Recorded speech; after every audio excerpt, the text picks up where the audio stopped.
Radio Educación presenta Diabetes y yo.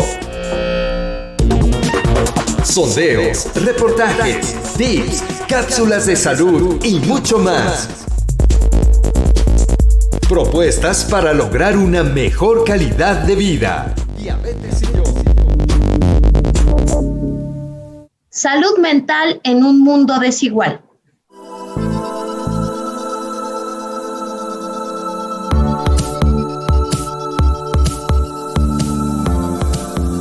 Bienvenidos a una emisión más del programa Diabetes y yo, propuestas que pueden mejorar su calidad de vida. Les saludo a nombre del equipo de Diabetes y yo, a nombre de Maru Pulido y de todos los que integramos este gran grupo de trabajo. Pues les saludo, mi nombre es Gisela Ayala. Gracias por estar con nosotros todos los viernes. Nos pueden sintonizar en una enorme cantidad de espacios, en radio tradicional, en Facebook, en YouTube, en Twitter. No hay manera de que puedan perderse un programa de Diabetes y yo, viernes 12 del día, como ustedes lo saben. Y en esta ocasión quisimos tocar un tema trascendental, porque el pasado 10 de octubre se conmemoró el Día Mundial de la Salud Mental, y pues hay una enorme brecha de acceso, como en casi todos los temas de salud. Pero en salud mental no solamente hay problemas de acceso, sino también de reconocimiento. Y justamente por eso es que hoy invitamos a un especialista para hablar de todas estas dudas y sobre todo, como lo hacemos en esta emisión, para ofrecer recomendaciones.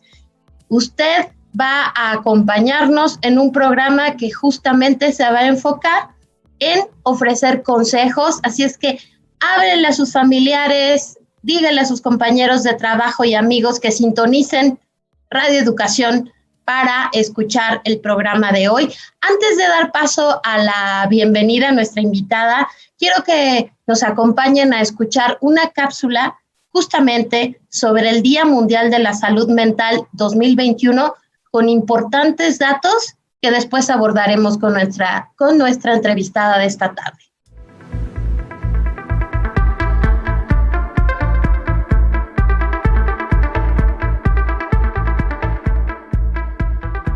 El impacto de la pandemia por COVID-19 en la salud mental ha sido profundo. Estas son algunas de las cifras que nos ayudan a entender su dimensión. La Organización Mundial de la Salud ha insistido en que una forma de incrementar el acceso de los servicios para salud mental es a través de la telemedicina, pero solo 2% de las clínicas y hospitales en México cuentan con las herramientas necesarias para lograrlo. Para entender cómo es que la salud mental afecta a los individuos, la investigadora María Elena Medina Mora indica que el costo estimado derivado de sus trastornos es casi el 10% de la mortalidad prematura y es la causa principal de los días vividos sin salud en todo el mundo.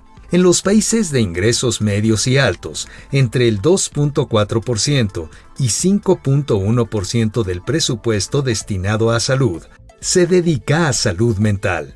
En México, entre 2013 y 2021, se asignó en promedio solo 2.1% del presupuesto de la Secretaría de Salud. El Foro Económico Mundial de 2019 estimó que para 2030, los gastos derivados de la atención de enfermedades emocionales llegarán a $6 billones en todo el mundo, más que la suma de diabetes, cáncer y enfermedades respiratorias, por lo que buscar una solución a la crisis de salud mental no es opcional ni humana ni financieramente. Acompáñenos en la siguiente entrevista para conocer más sobre salud mental. Quédese con nosotros.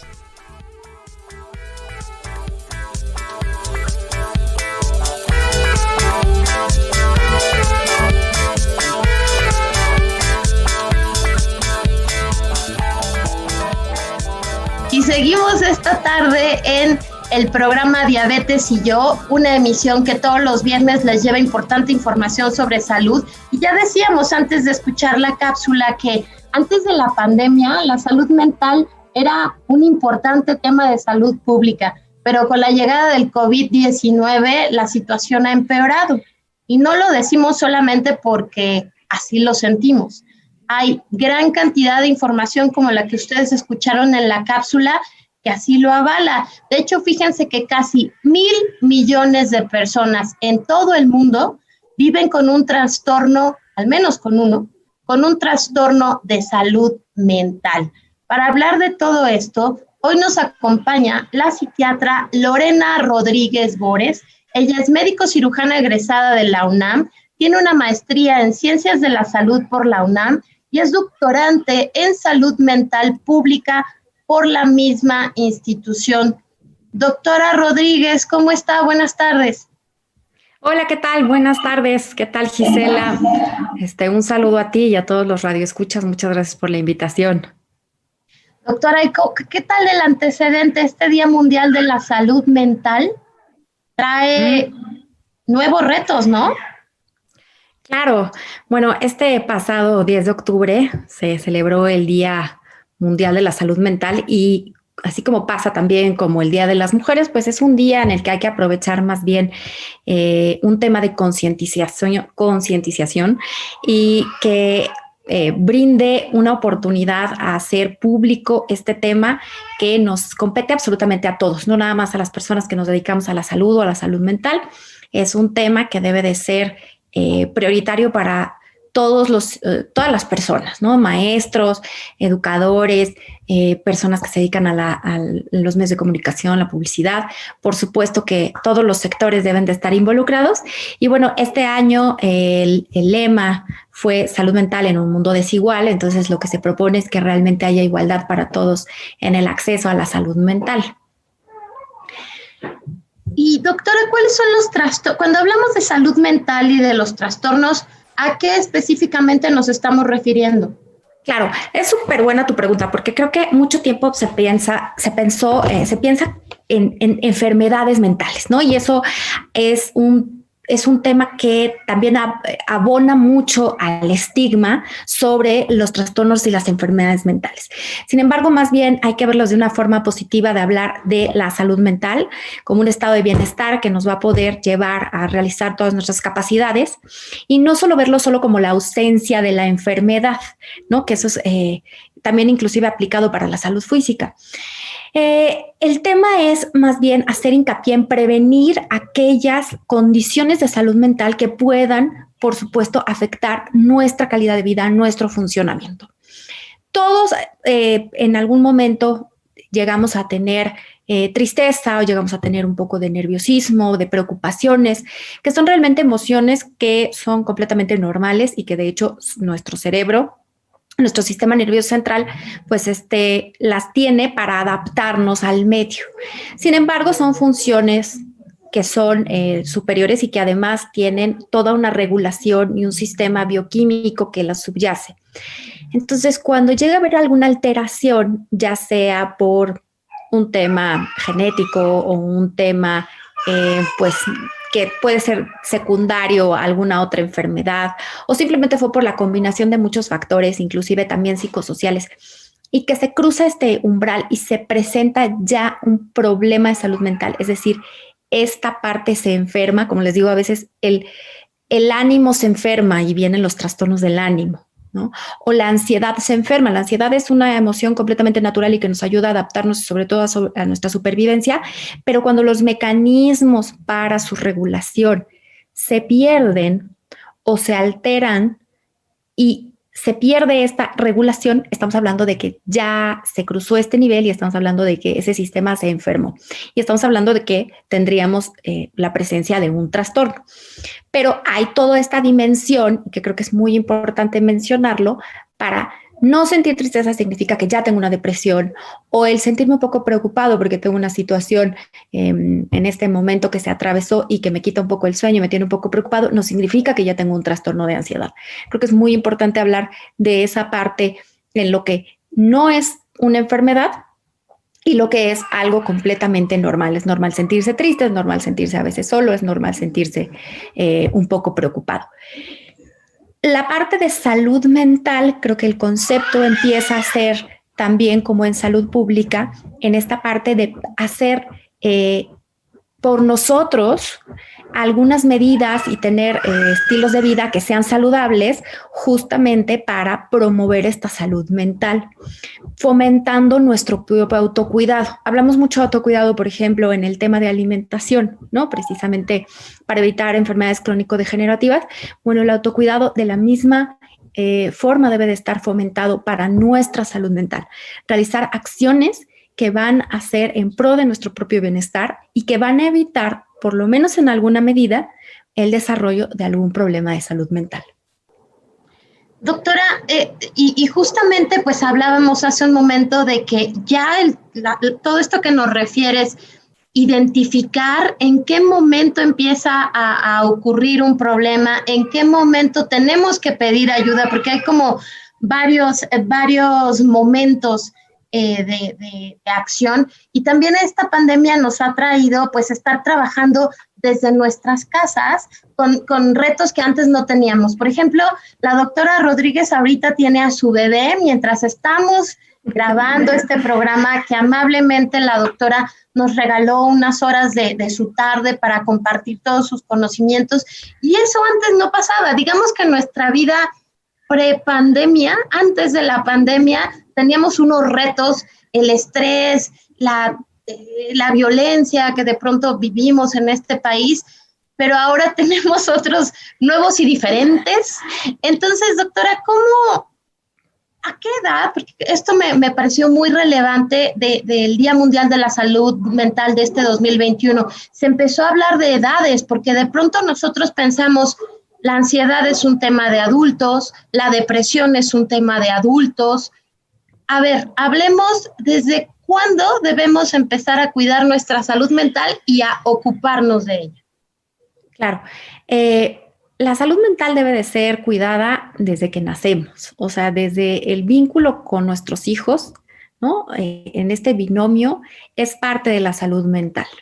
Desde los primeros años estamos hablando que el individuo empieza a generar en su mundo interno, pues una forma en la que va a relacionarse, y que esto va a persistir también en la vida adulta, en cómo va a confiar en los demás. Y obviamente la primera persona en la que confía es en su figura de apego principal, que casi siempre son las madres, pero puede haber otros cuidadores primarios, y que realmente esta parte de vinculación va a ser muy importante para marcar alguna pauta para el futuro. Obviamente también hablamos de temperamento, esa es la parte como muy biológica con la que los niños nacen, y que algunos van a ser más ansiosos que otros, pero estamos hablando que en los cuidados y en la forma en la de satisfacer sus necesidades, estamos hablando de que se brinda un autocuidado en el momento en el que está en una edad en la que no lo puede hacer por sí mismo.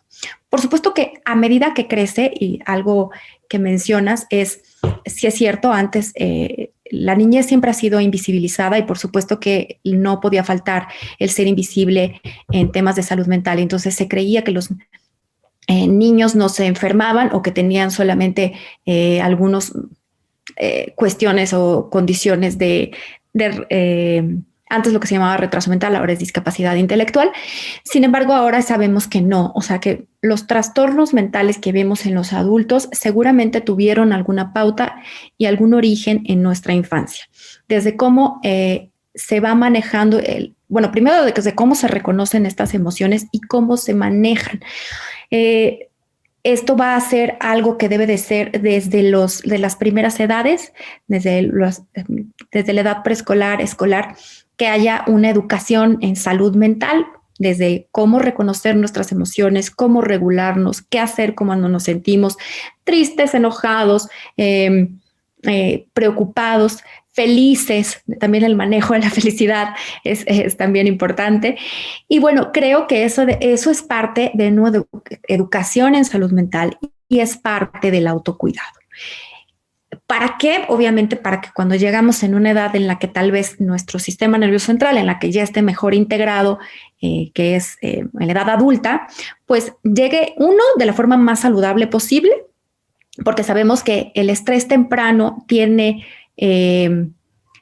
consecuencias inclusive muy específicas en nuestro sistema nervioso central, afectaciones en nuestro hipocampo, y eso va a afectar desde nuestra memoria hasta nuestras relaciones interpersonales. y se asocia con trastornos del estado del ánimo, trastornos de personalidad. Entonces sabemos que si se tiene una buena estrategia de autocuidado desde los pequeños, esto va a hacer que ese cerebro se desarrolle de forma plena y saludable. ¿Y qué va a pasar si un cerebro se desarrolla de forma plena y saludable? Pues obviamente la manifestación que nosotros vamos a ver van a ser comportamientos que van a estar encaminados hacia cosas sanas y saludables, en todos, en nuestros comportamientos, en nuestras emociones. Y bueno, creo que eso es parte de lo que se trata de visibilizar. No nada más la niñez, algunas otras poblaciones que han sido invisibilizadas y que también tenemos que hablar de su salud mental, como las personas con discapacidad, los adultos mayores, las personas con algunas otras comorbilidades. Por ejemplo, ahorita ya hablaremos de las personas con diabetes, ¿no? Doctora, me gustó mucho esta parte en la que mencionas que, entre muchos otros ejemplos, la tristeza, pero ¿en qué momento ya se va hacia la depresión? No tenemos que vivir en un estado permanente de felicidad o bienestar, pero ¿cuándo se convierte en un problema? Entonces, me gustaría que en esa línea nos pudieras hablar de los factores que nos predisponen para desarrollar alguno de todos estos trastornos de salud mental que nos ocupan esta tarde. ¿Qué nos lleva hacia allá? Claro, muy buena la pregunta. Cuando empieza a ver este cruce del horizonte, que llamamos el horizonte clínico, entre cuando ya no se considera normal o esperado de una reacción y que ya más bien empieza a prender ciertos focos o señales de alarma, estamos hablando de cuando se juntan otros síntomas a esa tristeza, es decir, se le empiezan a pegar otras cosas que además nos hablan de que empieza a disfuncionar en otras áreas. Es decir, la depresión no es nada más la persistencia de un estado de tristeza, sino que también empieza a disminuir o alterarse algunas otras funciones específicamente neurovegetativas, como el sueño, como la energía, como el apetito.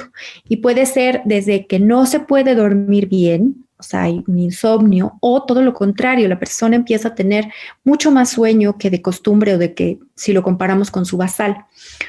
Lo mismo pasa con el apetito, empieza a haber una pérdida del apetito, empieza a dejar de gustar los alimentos, o todo lo contrario, empieza a haber una necesidad incrementada de comer, y eso hace que obviamente pueda también influir en el peso.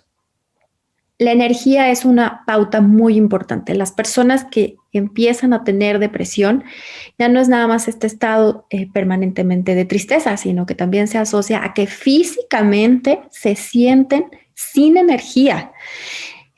Porque siempre les digo a los pacientes, ¿es la pila o es el interés? Y hay veces que te dicen es los dos, etcétera. Es como si esta pila estuviera disminuida, como si hubiéramos corrido o si hubiéramos hecho ejercicio y sentir que realmente el cuerpo puede estar pesado. Inclusive hay algo que se llama enlentecimiento psicomotriz.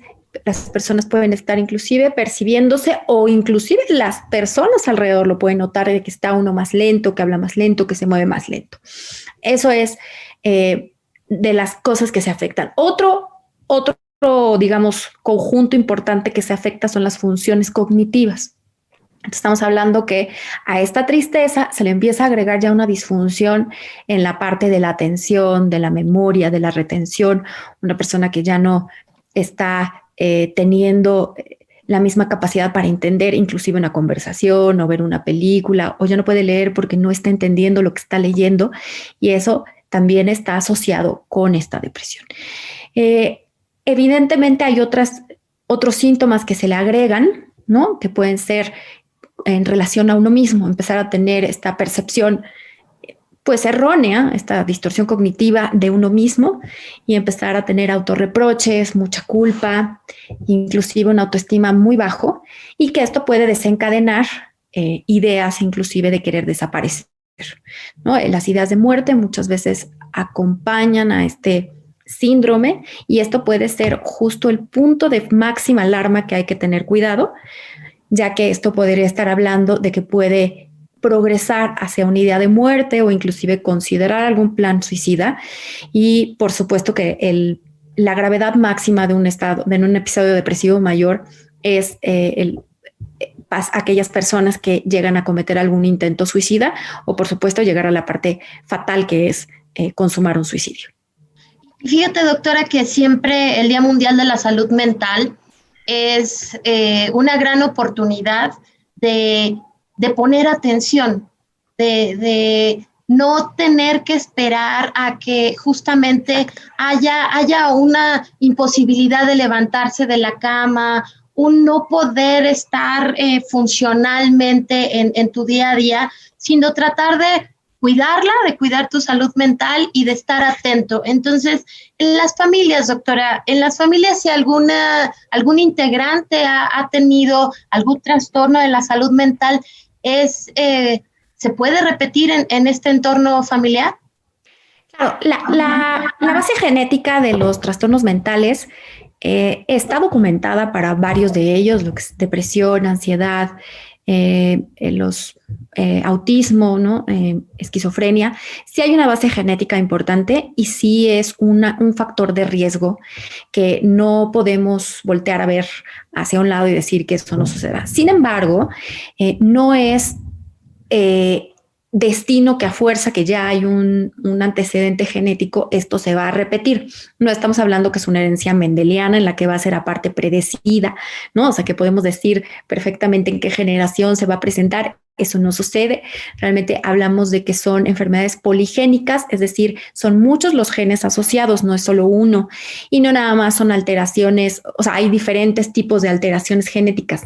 O sea, puede ser un polimorfismo, puede ser, etcétera, algunas de estas cosas. Pero eso no predispone a que a fuerza una persona va a tener ese trastorno, sino tiene que haber una combinación. Eso le da una vulnerabilidad. Digamos que es una vulnerabilidad genética la que se puede presentar en las familias, pero tendrían que aparecer o combinarse con algunos otros factores, como puede ser el estrés. O sea, cuando hablo de estrés es eventos estresantes y adversos en la vida, violencia, obviamente factores psicosociales adversos, ¿no? O sea, todo lo que tiene que ver con violencia, desigualdad, pobreza, que puedan influir en la presencia o de que se detonen estas condiciones de salud mental o trastornos de salud mental.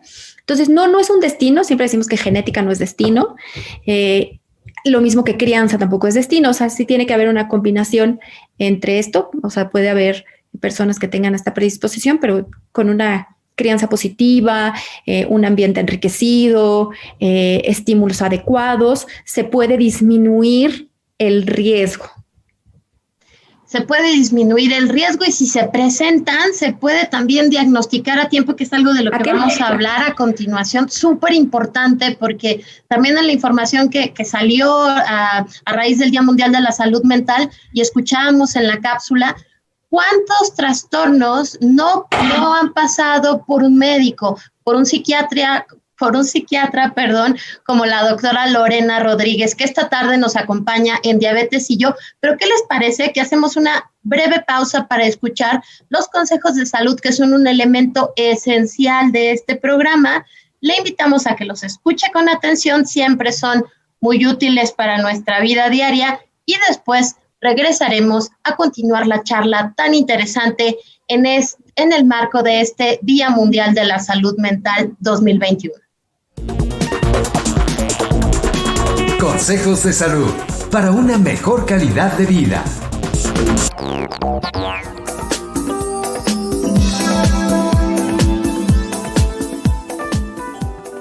Hola, ¿cómo estás? Mi nombre es Mónica Hurtado, la nutrióloga de Quiero Saber Salud, y hoy te saludo con muchísimo gusto. Espero que estés teniendo un maravilloso viernes y que por supuesto tu fin de semana continúe de esta manera. Fíjate que próximamente se va a conmemorar el Día Mundial de la Visión. Y este Día Mundial de la Visión es importante recordarlo porque pues debemos recordar qué tan importante es nuestra visión. Si no tuviéramos una visión, el trabajo que nos costaría a lo mejor tomar nuestras cosas, obviamente tener una lectura como la tenemos hoy en la computadora, poder realizar todas nuestras actividades. Por eso es importante que tú cuides la salud de tus ojos. Y esta salud de los ojos se ve afectada cuando tenemos alguna condición mal controlada o mal llevada o a veces incluso no diagnosticada. Y hablo de la diabetes o de la hipertensión, que cuando la persona vive con esta condición, pues evidentemente la progresión de alguna complicación de sus ojos puede ser más rápida. Lo que tenemos que recordar en este día donde conmemoramos la visión, pues es que hay varias cosas, hay varios factores que van a promover la aparición de alguna complicación. Seguramente has escuchado retinopatía diabética o glaucoma, etcétera. Entonces, tú puedes disminuir esta progresión de la complicación o bien puedes controlar estas complicaciones. Pero es necesario que sepas que los ojos también se cuidan, que no es normal que de pronto veamos manchitas, que no es normal que de pronto veamos como mosquitas, que no es normal que de repente veamos algún destello con lucecitas, estrellitas. Eso no es normal. Si tú ya lo has tenido, lo has presentado, es importante que acudas con un profesional de la visión, un oftalmólogo, el cual, pues se encargará de hacer una revisión integral de tus ojos. Dependerá, por supuesto, si tienes alguna condición, como ya te comentaba, si estamos controlados o no. Lo que hoy te puedo decir es que si vivimos con una condición como lo es la diabetes, el estilo de vida saludable es de suma importancia. Como ya bien lo hemos comentado, puede retardar la aparición de algunas complicaciones. Entonces, recuerda pues comer de la manera más saludable, dependiendo tu estilo, dependiendo tus preferencias. Recuerda también tu automonitoreo, que es de suma importancia porque nos va a ayudar a todos los profesionales de la salud a definir contigo cómo debes de llevar tu tratamiento. Recuerda también que si ya vives con alguna complicación de los ojos, debes de llevar algún cuidado cuando practiques actividad física, que no sea una actividad de alto impacto. Tienes que preguntarle a tu especialista qué tipo de actividad puedes realizar. La toma de tus medicamentos es importante. Recuerda que no solamente es la alimentación y el ejercicio y tampoco es solamente el medicamento, sino es el conjunto de estos tres y otros más hábitos. Yo te dejo esperando que estas recomendaciones te sirvan y que pues aproveches, que seguramente muchas asociaciones, organizaciones, laboratorios tendrán algunas promociones, algunos descuentos para que aproveches y puedas realizarte alguna revisión en tus ojos. Puedes consultar las páginas que siempre te recomiendo, la página de la Federación Mexicana de Diabetes, o si perteneces a alguna asociación de diabetes, pregunta directamente con ellos. Yo te dejo, mi nombre es Mónica Hurtado y por favor quiero verte bien. Nos vemos.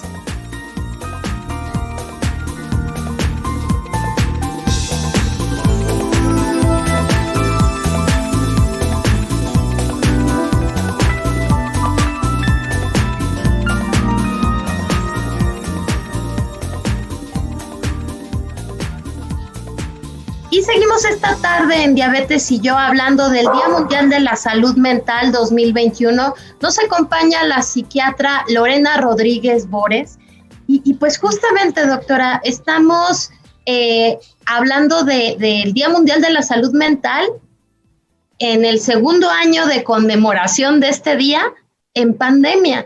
Y hay un tipo diferente de ansiedad, nuevos retos. Tenemos yo diría, esclavitud diferente a las pantallas, un cansancio que antes no se veía por tantas horas que pasamos en las computadoras, en la escuela, en las oficinas, porque durante los peores momentos del confinamiento, pues era lo que se hacía, ¿no? Estar frente a la tele, frente a la computadora, el teléfono.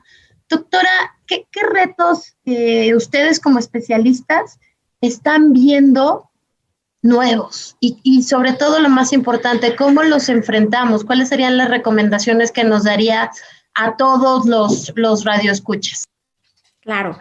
Bueno, creo que poner el tema de COVID y salud mental abre pues un debate muy extenso y con muchas aristas, porque por el lado, lo voy a decir, positivo en el tema de salud mental es que puso de manifiesto la necesidad de atender la salud mental como nunca antes visto. Creo que la visibilidad que se le brindó a la salud mental no tiene precedentes. Sin embargo, estamos hablando que el costo es muy alto. La pandemia nos pegó, primero que nada, sí quiero decirlo, de forma diferente a todas las personas, a las familias, a los países, porque hay determinantes sociales que son diferentes entre las comunidades, entre los países, entre las personas, y pone de manifiesto también este tema de desigualdad. No es lo mismo cómo le pegó la pandemia a comunidades que se encuentran en las zonas urbanas que en las zonas rurales. No es lo mismo cómo le pega a las personas que ya sufrían violencia, a las que no sufren, a las que se encuentran marginadas. Y bueno, todo esto generó obviamente una vulnerabilidad como nunca antes vista hacia un estado de desprotección de las personas y por supuesto de vivir muchísimo estrés. Y si vimos que el estrés es la madre generadora de todos estos problemas de salud mental, porque el estrés, como se lo digo a mis alumnos, el estrés no es nada más algo etéreo o algo que esté en el alma. El estrés es algo que se va a traducir en algo químico, físico. Las células entran en un estado de estrés, en un estado de oxidación, y por supuesto empieza a haber un desbalance y un desajuste. Entonces, no es nada más el tema de haber vivido lo que fue la pandemia, sino las consecuencias también de la pandemia. Y la más grande y la más importante, lo tenemos que decir, es el efecto del confinamiento sobre nuestra salud mental. El confinamiento llevó a muchísimas cosas, a personas a perder el empleo, a personas a vivir aún mucho más violencia, a vivir en condiciones de vivienda no adecuadas. El cierre de las escuelas afectó la salud, ¿no? Mental de los niños y de las personas cuidadoras. Como decíamos, muchas madres, por ejemplo, dejaron de trabajar por quedarse a acompañar a los niños en las escuelas virtuales, ¿no? Privadas y públicas, que también hubo un programa público para tu escuela a través de la televisión. Y en los trabajos es lo que también estabas mencionando, o sea, todos vivimos pasamos de un traslado a prender simplemente las computadoras. ¿Y eso qué genera? Pues obviamente generó por un lado, ¿no? Sentir que no se perdía el trabajo. Sin embargo, esto generó una pérdida de la rutina. Y sabemos que las rutinas nos brindan confianza y además nos dan estructura. Esto generó una desestructura, porque ya no ibas a un horario laboral de 8 de la mañana a 4 de la tarde, sino esto se desajustaba y podía haber reuniones en la tarde, en la noche, que antes no eran. Eso, por supuesto, contribuye a un aumento del estrés. También, ¿qué generó? Que si antes tenías obviamente un tiempo de traslado, un tiempo entre juntas, pues esta vez lo que brinda la tecnología, por un lado bueno, pero por el otro lado dañino, es que iba a ser una tras otra. Entonces, si antes tenías 4 reuniones al día, ¿qué sucedía? Pues que obviamente esto pudo inclusive hasta doblarse y tener 8 o 10 reuniones. Esto, por supuesto, contribuye también al estrés y a un colapso y cansancio mental. ¿Y qué va a pasar con este colapso y cansancio mental? Por supuesto, genera una carga importante y puede inclusive generar problemas cognitivos, a disminuir mi atención, a disminuir mi retención, a no poner atención de forma adecuada e inclusive afectar el desempeño de mi trabajo. Eso como un círculo vicioso, a sentir que por supuesto no teníamos la misma productividad o sentirnos cansados, hastiados y de forma genérica muy estresados. Y volvemos al punto, es un estrés más que antes no estábamos viviendo. Creo que de las cosas que ahorita que mencionabas, ¿qué se puede hacer para hacerle frente a todos estos problemas que pudieran, y esto cuando hablo de los riesgos, ¿no? O sea, ya cuando se cruza, como tú decías, cuando ya hay un trastorno mental, son otras de las cosas, pero volver al punto del autocuidado, creo que es cuando más de manifiesto se ha puesto el poner atención a nuestro propio autocuidado. ¿Y eso qué es? Bueno, tratar de manejar varias cosas. En primera, poner atención a nuestras rutinas, horarios y tratar de mantenerlos lo más adecuado o lo más adherido a lo que estábamos acostumbrados, ¿no? Mantener nuestros horarios, hacer ejercicio. Siempre es importante decirle a los pacientes que hacer ejercicio, o cuando yo como psiquiatra les digo haga ejercicio, además de todos los beneficios que puede haber físicos y sobre el peso y para disminuir riesgos cardiovasculares, el ejercicio brinda al cerebro un aumento en factores neuroprotectores. Eso está demostrado, no lo estoy diciendo yo, lo dice la ciencia. Entonces, cuando yo les digo hagan ejercicios, porque lo que quiero es que ese cerebro se nutra de estos factores neuroprotectores. La otra es cuidar nuestro sueño. Otra de las cosas que sucedió cuando hay este teletrabajo es que también pasar muchas horas frente a las pantallas, este aumento de la exposición a la luz azul, pues generaba desajustes en nuestro ciclo sueño-vigilia. Entonces, ¿cómo podemos hacerle frente? Pues también nosotros tener una buena higiene del sueño. Esto es tratar de mantener nuestros horarios, limitar la exposición a otras pantallas, es decir, pues yo tengo que trabajar, entonces tengo que estar en línea tantas horas, pero puedo prescindir de estar en Facebook o puedo prescindir de estar en otras redes sociales recreativas. ¿Pero por qué? Porque puede generarme un problema de sueño. Apagarlas por lo menos 1 hora y media antes de dormir. Si vamos a dormir, que sea en un buen cuarto con una iluminación adecuada, es decir, sin iluminación, tratar de mantener los horarios, hacer ejercicio, pero ejercicio que generalmente se recomienda en la mañana porque el ejercicio es promotor de vigilia, entonces si se hace en la tarde puede ser contraproducente para el insomnio.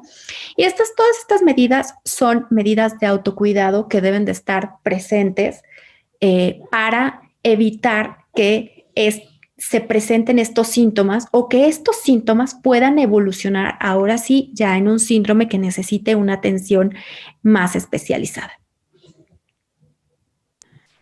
Doctora, y decíamos hace un rato, para las personas con diabetes, los trastornos de la salud mental son un tema fundamental. Y fíjate, en este programa que ya tiene además el equipo de Diabetes y yo tenemos mucho tiempo hablando de salud específicamente enfocada a diabetes, siempre hemos hablado de que el factor mental es importantísimo para que puedas seguir las indicaciones de tu médico, para aceptar una condición que llegó para quedarse, para el ejercicio, una alimentación balanceada. Sin embargo, todavía en los hechos es muy cierto que la atención, el tratamiento integral de las personas con diabetes todavía no contempla, de hecho, la atención a la salud mental. ¿Qué nos puedes decir al respecto? Claro, bueno, para empezar, antes prepandemia, o sea, estamos hablando de que las personas que tienen diabetes tienen una prevalencia de depresión hasta del 20%, y esto es una prevalencia inclusive el doble en comparación con las personas que no tienen diabetes mellitus. O sea, estamos hablando de que es bastante prevalente esta asociación y esta comorbilidad. Esto obviamente hace que las personas vivan el diagnóstico de diabetes de alguna forma un poco más negativa, afecta la adherencia a tratamiento y viceversa. También las personas que tienen diabetes se encuentran en un alto riesgo de presentar depresión y también podría afectar en el tratamiento y el manejo de la depresión. Inclusive hay estudios que dicen que las personas al momento que llegan al diagnóstico de diabetes mellitus, de forma retrospectiva, ya contaban con algún diagnóstico de salud mental, entre ellos depresión. Inclusive hasta el 30% de las personas con diabetes tienen este diagnóstico años previos. Es decir, es una asociación más común de lo que podemos pensar. Como dices, desafortunadamente, muchos de los profesionales de la salud que atienden la diabetes en esta forma integral, no se incluye la atención a la salud mental, pero eso es una cuestión que se viene arrastrando de mucho tiempo atrás, que es estigma, ¿no? Desafortunadamente, los trastornos mentales vienen acompañados con mucho estigma y por supuesto que esto hacía que se hiciera un diagnóstico invisible, que no se canalizara cuando se pudiera haber detectado y no se da un tratamiento a tiempo. Eso es por un lado. ¿Qué pasó en la pandemia? Así como también hizo visible el tema de la salud mental, pues hizo también visible muchas otras cosas a nivel de salud pública, de cómo los problemas crónico-degenerativos sí van a afectar la resolución y el desenlace de una enfermedad como el COVID, ¿no? Sabemos, ¿no? Todo el tiempo sabíamos que las personas con comorbilidades estaban en más riesgo de tener una gravedad mayor si adquirían la infección.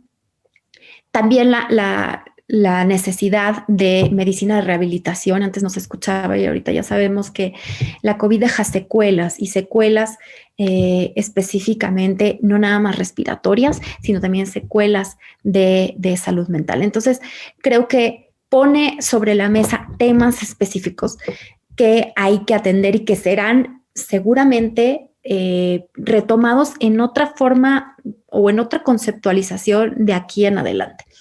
Y la idea es hacer también esta asociación, esta comorbilidad, pues más manifiesta para que puedan tener un mejor acceso a atención en la salud mental, un mejor diagnóstico de forma temprana y poder dar un tratamiento adecuado sin que haya temas de estigma y que eso también va a contribuir con el bienestar metabólico. Volverlo un círculo virtuoso, ¿no, doctora? Porque actualmente es un círculo vicioso. Tienes algún trastorno de salud mental y juega totalmente en contra del manejo de tu diabetes y eso hace que haya una mala resolución de tu trastorno de salud mental y entonces hacerlo como un círculo virtuoso. Y creo que lo siguiente sería hablar de con quién debo atenderme. Pero ¿qué te parece, doctora Rodríguez, que vamos a una pequeña pausa porque hemos estado tomando notas de los términos científicos que has empleado? Vamos a hacer un glosario, los explicamos súper bien, rápido, y regresamos para las conclusiones y para las recomendaciones de atención profesional que requerimos una persona cuando identificamos un trastorno mental. Continuamos. Glosario, para conocer los términos médicos.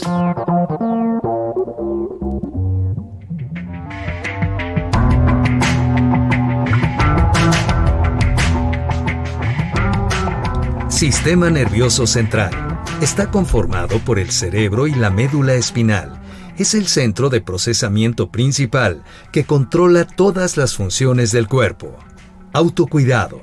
Reconocer que cada persona es responsable de su propio bienestar. Hipocampo.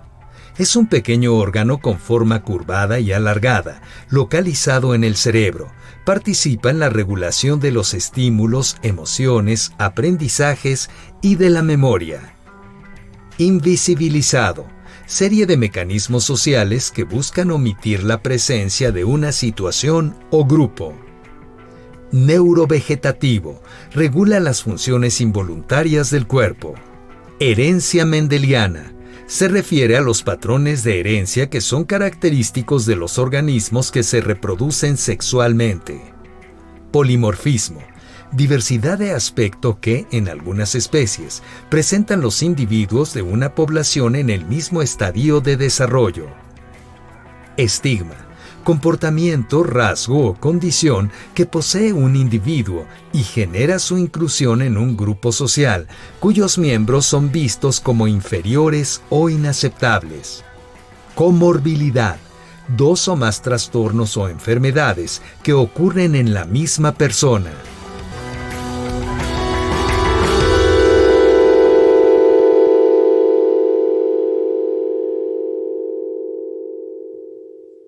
Seguimos en el último bloque del programa Diabetes y yo, dedicado este viernes a hablar de la salud mental en este 2021 y ya la doctora, la psiquiatra Lorena Rodríguez Bores nos estaba exponiendo todo el tema diabetes, COVID, pero nos gustaría, doctora Lorena, que nos hablara sobre estas secuelas mentales específicas del COVID. ¿Podrías hablarnos al respecto? Claro que sí.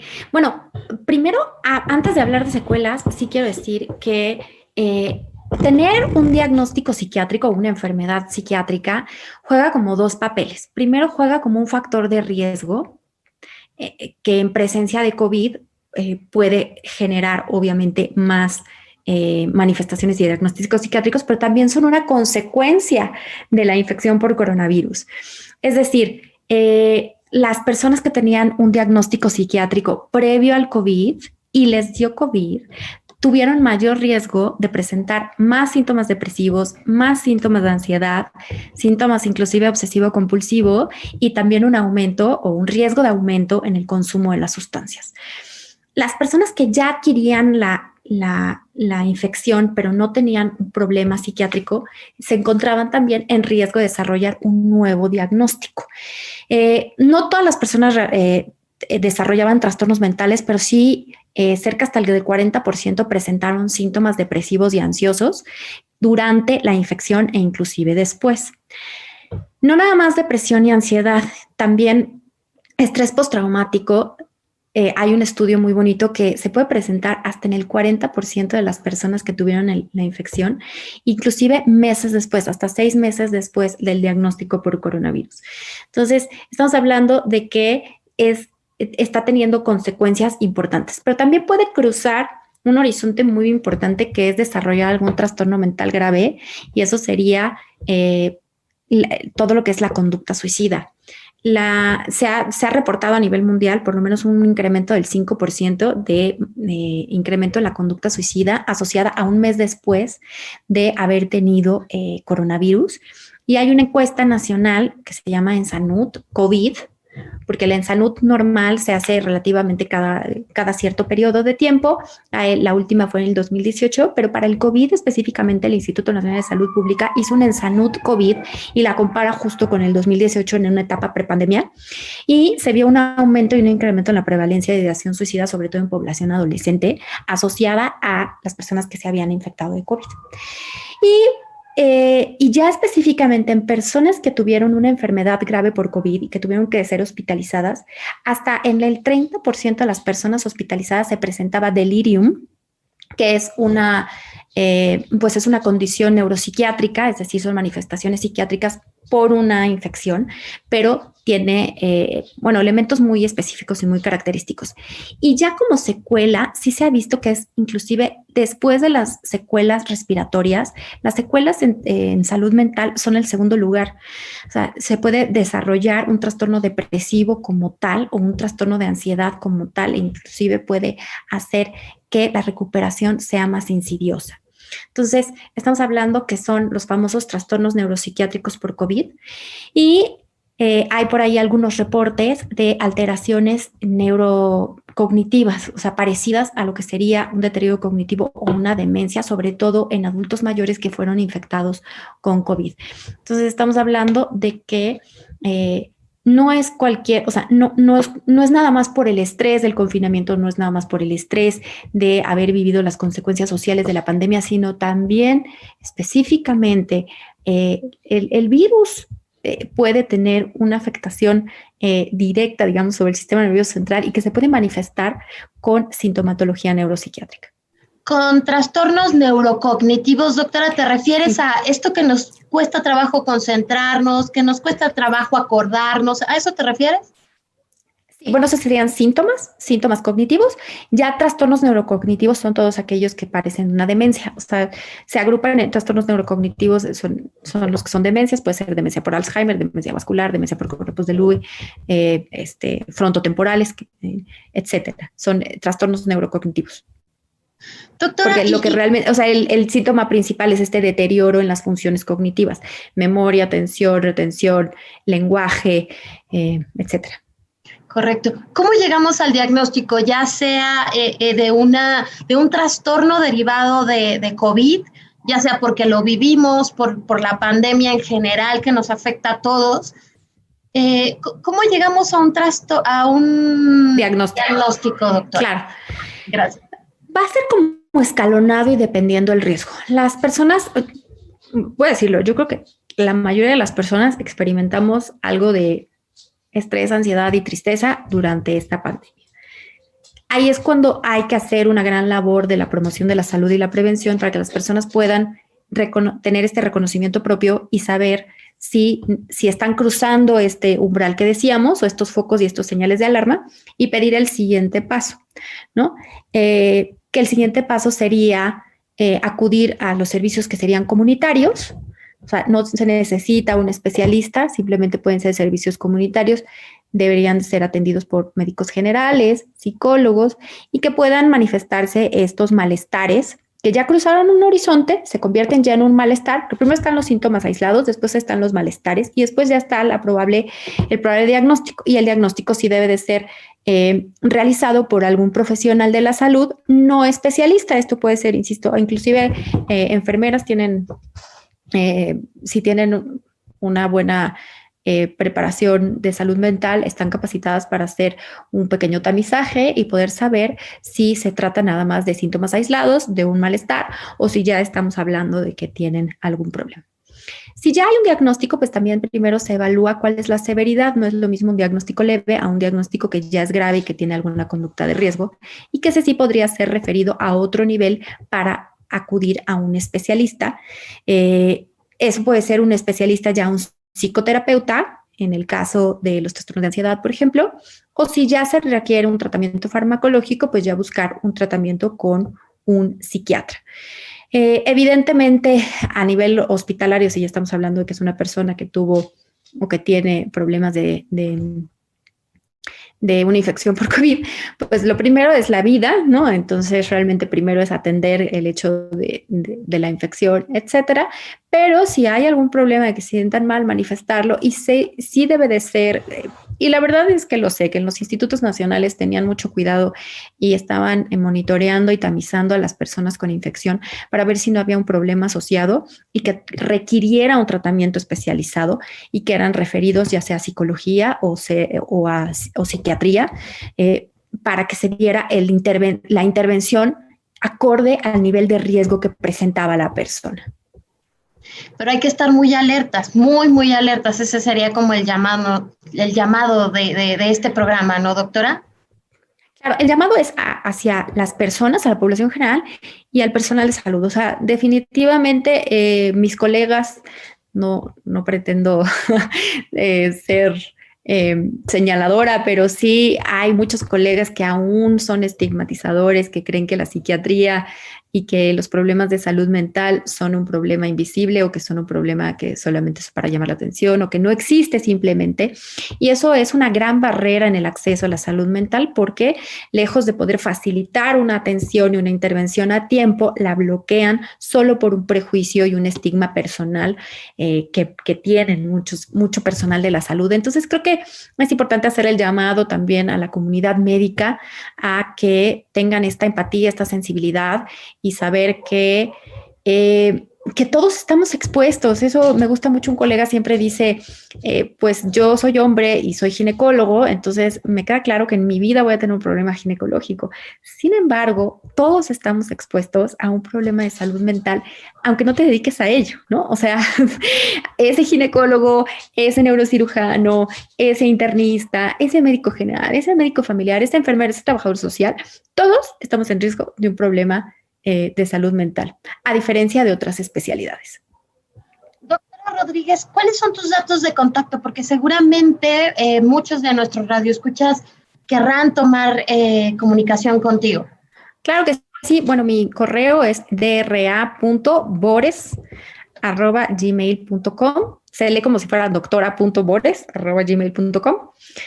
Y bueno, mi teléfono es 5543-731764, y ahí les puedo... 5543-731764.